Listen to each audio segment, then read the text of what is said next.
Those elements of our society still ill at ease with your cultures have more questions. We've had enough. No more foolish tests. Before we share, we will satisfy ourselves of who and what you are. The Brassica choose not to complete contact until certain. We seek out new life and new civilizations. If that means more tests, we will do them. Listen. We have modified our legends by what we understand of your species. You will be asked a question and may discuss it. Only one person may answer. Begin. Your attitude doesn't impress me. Send us home. Your attitude does not credit you. Depart. We shall not contact you for some time.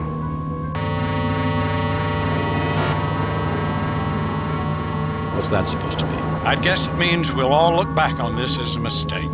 True, Dr. McCoy. I believe our peoples will come together in the future. But now is not the future.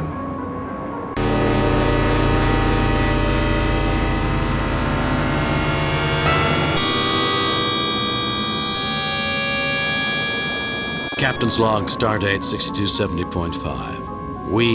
I have failed in our mission to make formal contact with the Brassica. My answer was responsible for the Brassica rejecting diplomatic relations with the Federation. The Klingon ship is leaving orbit. They didn't even say goodbye. They did display considerable anger, Captain. I can't blame them, Mr. Spock. Message from Starfleet, Captain. I have reviewed your report from your recent assignment, Captain, and have a few comments. I'll be frank, Kirk. Starfleet expects more out of you than that. If I were you, I'd do some serious soul-searching about my command ability. I would expect as much from a cadet, but from Starfleet's finest. I'm going to have to forward my concerns to Command. Kane out. Another message from Starfleet. On screen. Jen, we have evaluated your current series of missions. I hate to say it, but you're lucky you've done as well as you have. We found numerous lapses of judgment. I expected better. Yes, Admiral. When this mission is over, we should schedule some time for a refresher course. The Academy simulator isn't just for cadets, you know. I agree, Admiral. That's all, Jim. Starfleet out. I wonder what he'd say if he were in the command chair. He's right, Bones. The moment Starfleet standards start to slip is the moment the Federation is in trouble. Agreed, Captain. Triumphs achieved without an adequate standard are hollow and meaningless. I suppose we could have done better. And we shall, Bones. We shall.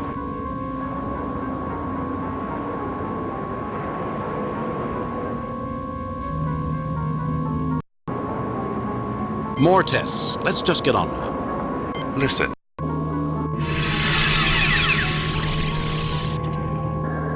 I make the first query. It is that question posed to the heroic companions we call the Gerund. Answer this. Who among you may go to the greatest pains in the pursuit of life? You may talk. I will withdraw until you choose to speak with me. Remember, only one of you may reply. I bear the same responsibilities that Kirk does, but he stands accompanied by others like him. I stand alone representing the Klingon Empire. Risking more than any other present, I pledge my honor and the honor of my house upon this statement. I am the one. My whole life has been dedicated to the preservation of the lives of those around me, to make the quality of that life as high as possible. In short, I think I'm the one who goes to the greatest pains in the pursuit of life.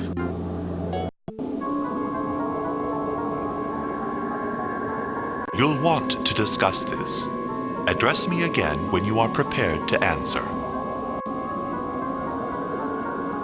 I'm captain of the Enterprise and Federation representative. My mission is to lead my crew, explore the universe, and seek out new life forms.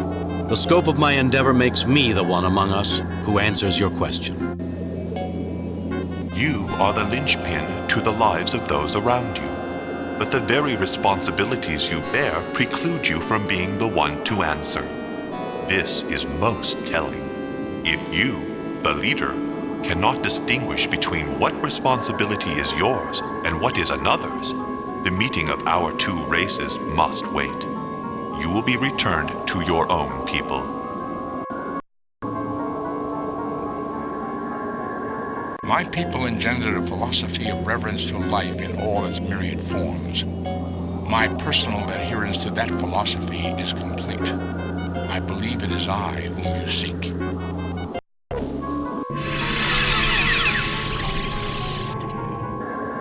You are nothing like the Gerent, who hold a special place in our memories.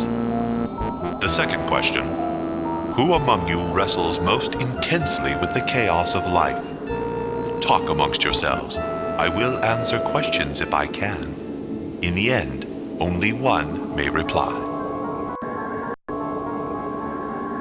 Communication is an intrinsic expression of intelligent life. With the diversity of communication, my work is a struggle to establish understanding, else there is chaos. I struggle most intensely with the chaos of life. You have answered two of our questions incorrectly. This indicates to us that you are too different from us. We shall attempt this again some other time. You shall all be returned to your ship. We're back on the Enterprise. It feels like we've been dreaming. It is logical to assume we shared the same experience.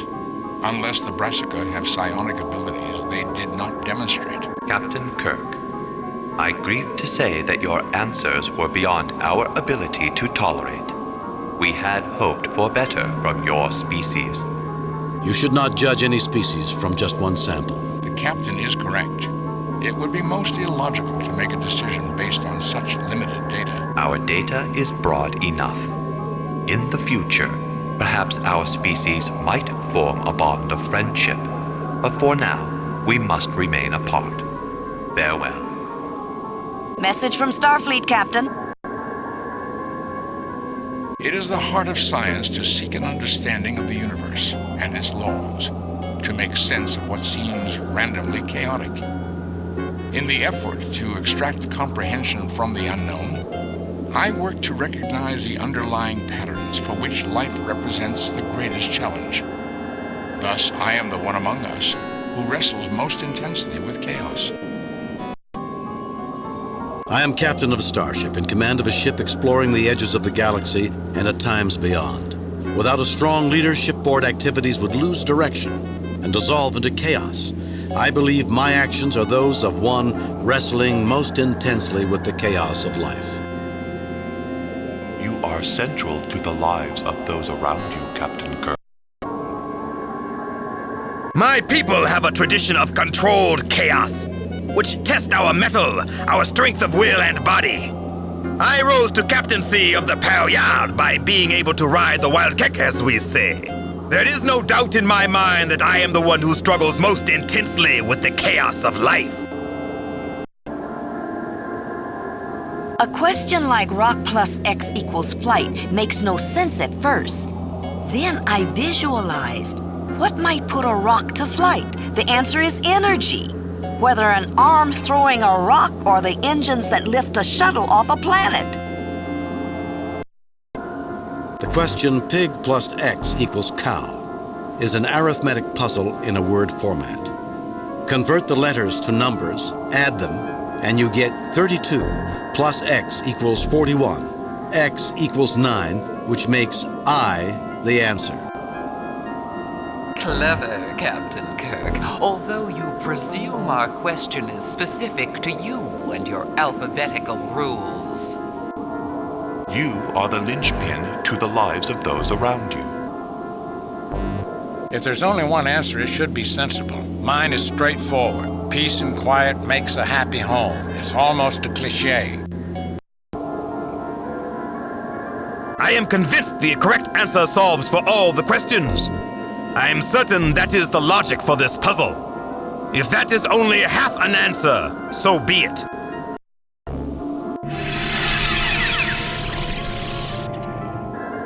I am astonished that an alien like you has muddled your way this far. It is a great honor that we share the Riddle Master's questions to the gerent. The last question, answer this. There are two present. Only one may go. Why should you be the one to leave this place alive? Discuss this. I will answer questions if I can and will. You might want to discuss this with me to explore your options.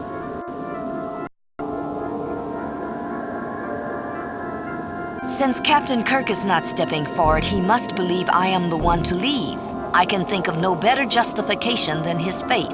I am willing to proceed. Your answer is not accepted. Captain, when I joined Starfleet, I knew that I might have to give my life.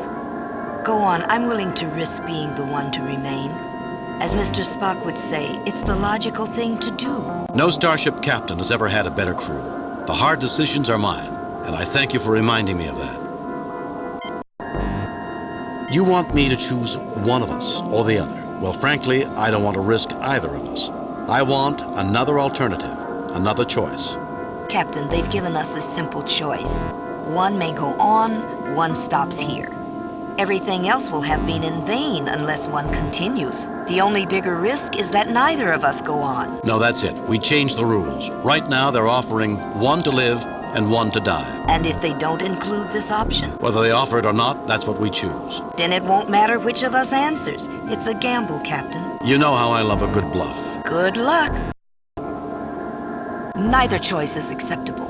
Neither of us will abandon the other. Lieutenant Uhura, you have stepped forward to make your choice, and that choice is very simple. I proceed from this room alone. While I believe the captain is better fit to pursue negotiations, I wouldn't contemplate risking myself without a very good reason. If I can't remain, I guess I'll proceed.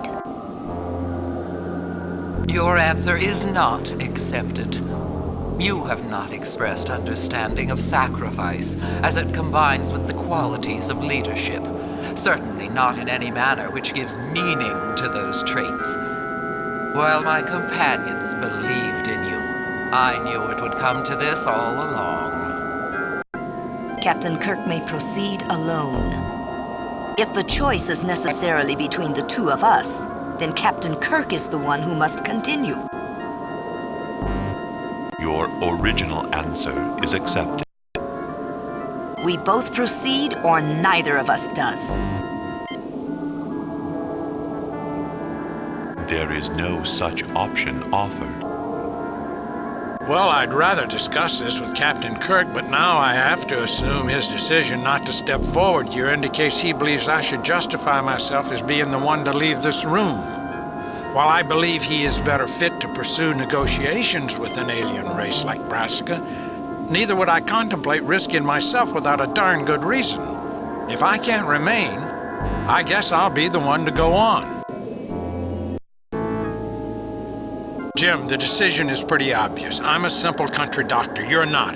Let me take my chances here. You want me to choose one of us or the other. Well, frankly, I don't want to risk either of us. I want another alternative, another choice. Jim, they're asking us to choose one to live and one to die. But one of us has to go on, or it's all in vain. No, that's it. We changed the rules. Right now, they're offering one to live and one to die. And if the Brassica don't offer this option? Whether they offer it or not, that's what we choose. It won't matter which of us answers. This is a high-stakes game, Jim. You know how I love a good bluff. Let's hope the Brassica can't see your cards. I want to tell you folks that neither one of us find your choices acceptable. We are not willing to abandon each other. Dr. McCoy, you have stepped forward to make your choice, and that choice is very simple. I proceed from this room alone. While I believe Captain Kirk is better fit to pursue negotiations with an alien race like the Brassica, neither would I contemplate risking myself without a darn good reason. If I can't remain, I guess I'll be the one to proceed. Captain Kirk may be allowed to proceed from this room alone. Of the two of us, Captain Kirk is the one who has to continue. As that pointy-eared Vulcan would no doubt say if he were here, I can't see any logical alternative. We both proceed from this room or neither of us does. Lacking any discussion with Captain Kirk, I can only assume his failure to step forward here indicates he believes I should justify myself as being the one to leave this room. While I believe he is better fit to pursue negotiations with an alien race like the Brassica, neither would I contemplate risking myself without purpose.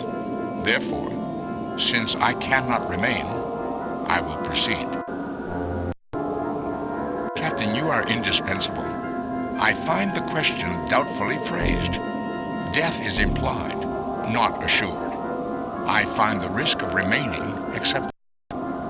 You want me to choose one of us or the other. Well, frankly, I don't want to risk either of us.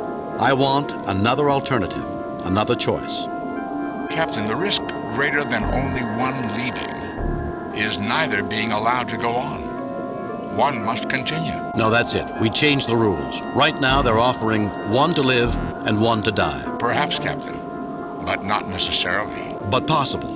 The best answer is we both live, or both die. What if the Brassica refuse this option? Whether they offer it or not, that's what we choose. In that case, it will not matter which of us answers. It is a larger gamble. You know how I love a good bluff. Captain, Jim, let us hope the Brassica are unfamiliar with poker. Neither Captain Kirk nor I find your choices acceptable. Asking either one of us to abandon the other in doubtful conditions is not something either of us is willing to do. Commander Spock, you have stepped forward to make your choice, and that choice is very simple. I will make it simpler by allowing you to respond as follows. I proceed from this room alone. While I believe Captain Kirk is better fit to pursue negotiations with an alien race like the Brassica, neither would I contemplate risking myself without purpose. Therefore, since I cannot remain, I will proceed. Captain Kirk proceeds from this room alone. Of the two of us, Captain Kirk is the one who must continue, that our mission should succeed. My oath to Starfleet as an officer precludes any logical alternative. We both proceed from this room, or neither of us does. Captain Kirk has chosen not to discuss his opinions, so I must assume his failure to step forward here indicates he has no objection that I should justify myself as being the one to leave here. I hereby do so for the future of the Klingon Empire. I will be the one to proceed. I've made the decision unilaterally, without consulting Captain Klar in this matter. Don't assume you can answer with easy impunity, Captain Kirk. I will not stand here and let you casually throw away my life. Please state your position, Captain Kirk. My decision is obvious. There's no question that I, representing the peaceful and unified Federation, am the only one who should continue. No, I will not allow my mission to be so casually dismissed. I do not agree to this.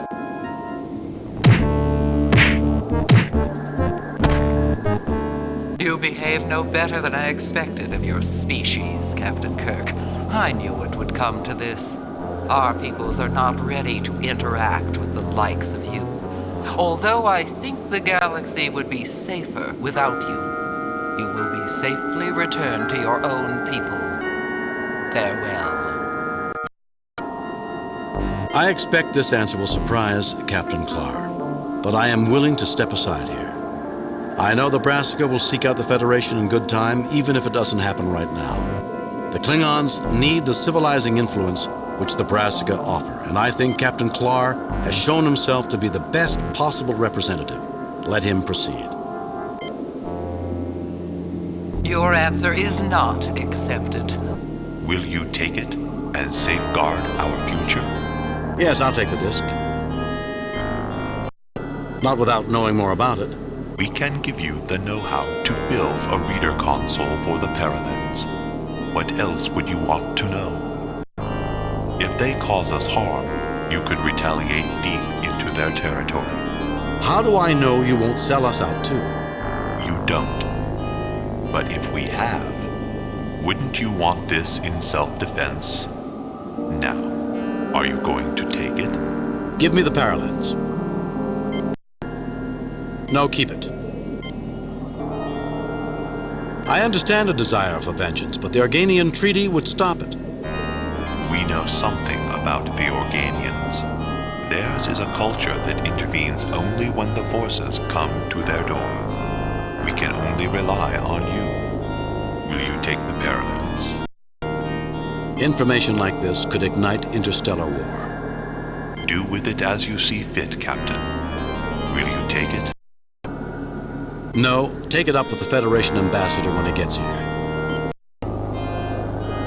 Captain, I think the Brassica handed Clar some sort of object.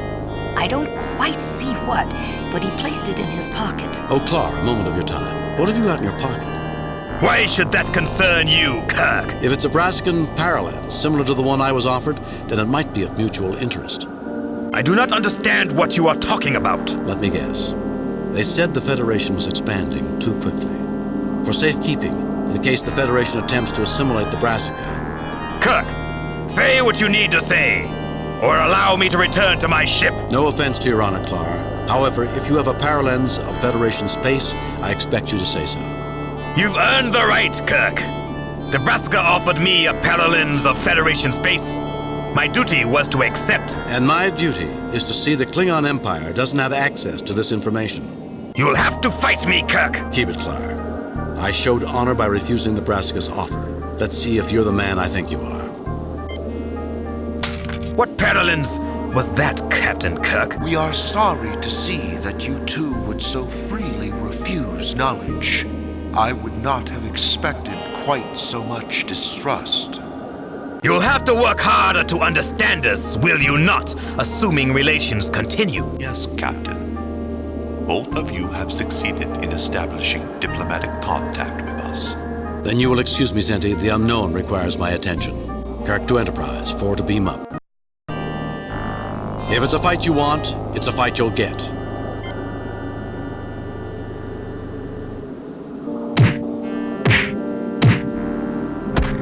Captain Kirk, you and your crew must leave immediately. We must reconsider our earlier decision. I'm only going to do what I had to, Senti. It was Captain Clar who jumped me, not the other way around. That will be taken into account, Captain. For the immediate future, our association with your people will remain in effect. Maybe not as wholehearted as it might have been. Let me leave you with this. Your duty?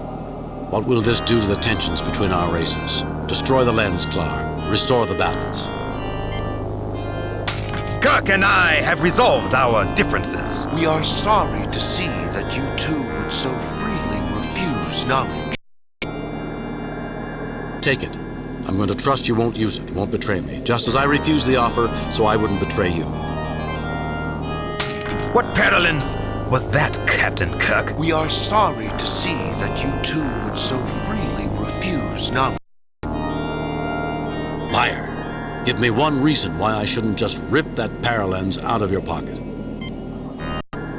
Fine, crawl back to your ship. Honor is a game to you, but you have no idea what it truly means. I shall not forget this insult, Kirk. The Organians told me one day humans and Klingons would work together in peace. Until I met Clar, I had my doubts.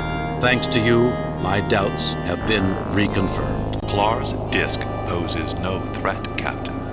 We are not responsible for his decision. Consider the future.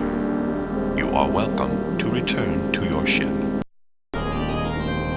You've been honorable so far. Why not tell me what you know? You've earned the right, Kirk.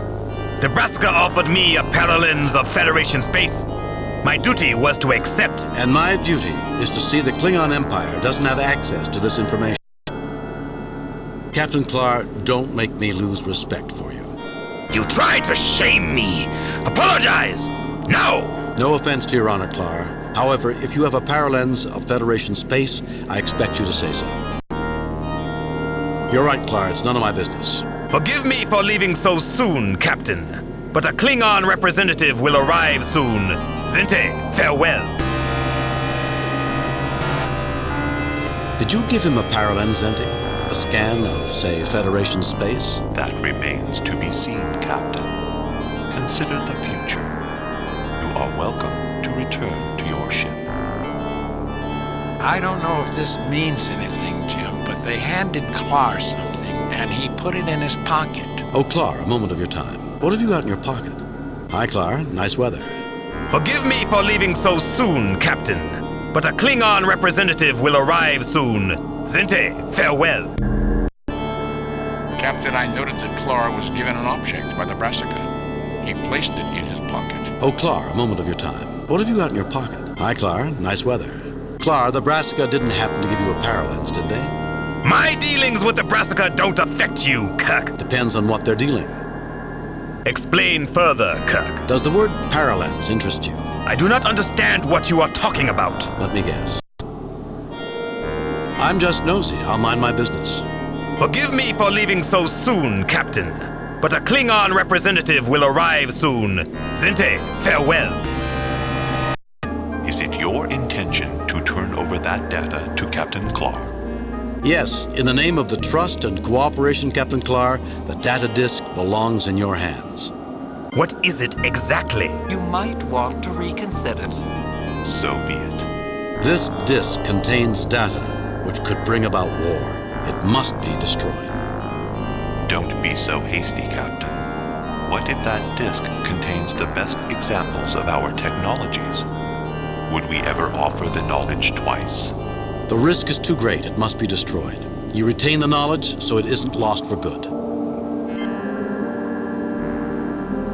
Your decision is a noble one. We are sorry to see you destroy knowledge when you do not know what that knowledge is. Even I will have to spend more thought trying to understand your people. Farewell, Captain. Let me leave you with this.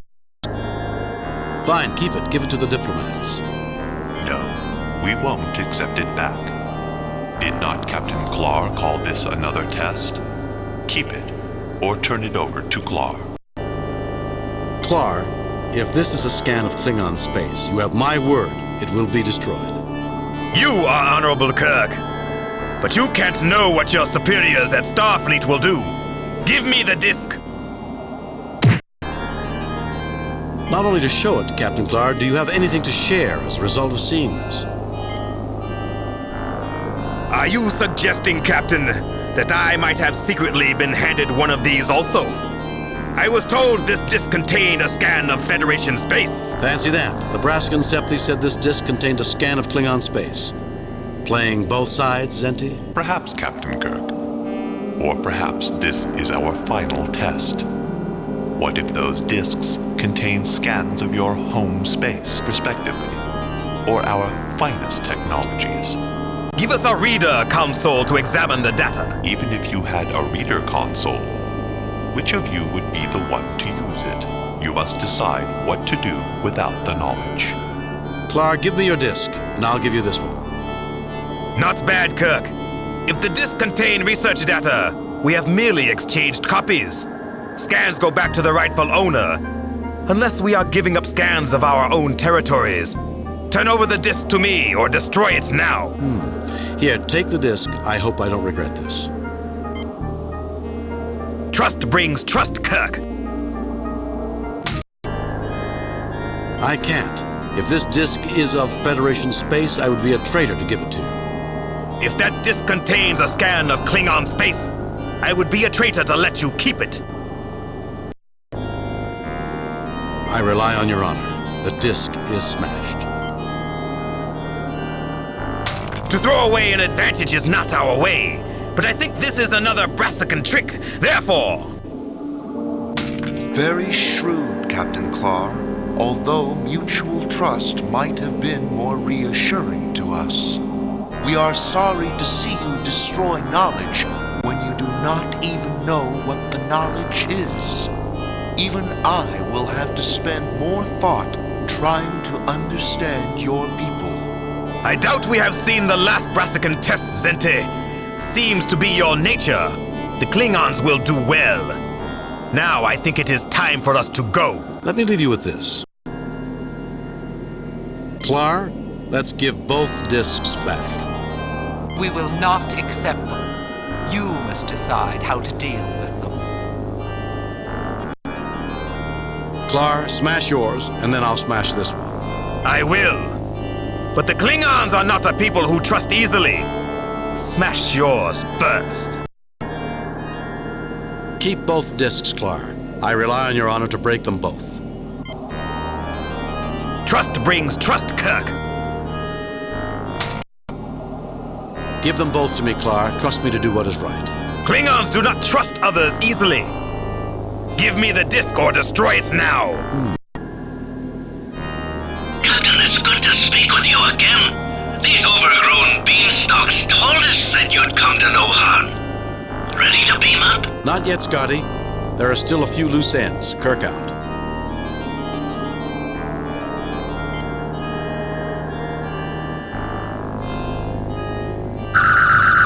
Captain Kirk, you and your crew must leave immediately. We must reconsider our earlier decision. This may be a mistake. I have no more misgivings, Captain Kirk. I look forward to the future.